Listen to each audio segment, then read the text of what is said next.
Hey guys! In this quick guide, we'll explain you how you can embed your Airbnb listing on your WordPress website, so let's jump into it. First, you need to copy the embed code for your Airbnb listing widget. Make sure you've already customized your widget to fit your style and needs, then grab the embed code. This code is what lets your Airbnb listing appear on your website. Now, log into your WordPress dashboard with your username and password. Once inside, navigate to the Pages section from the left-hand menu, then click on Add New Page to create a new page where your listing will go. You can either pick a pre-designed page layout to speed things up or start fresh by clicking on the blank page option to build your own.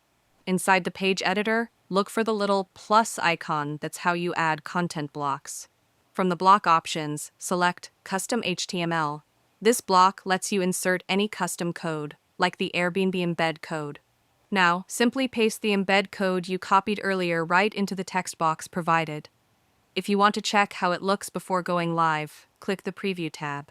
When you're happy with how it looks, hit the Publish button if it's a new page or Update if you're editing an existing one.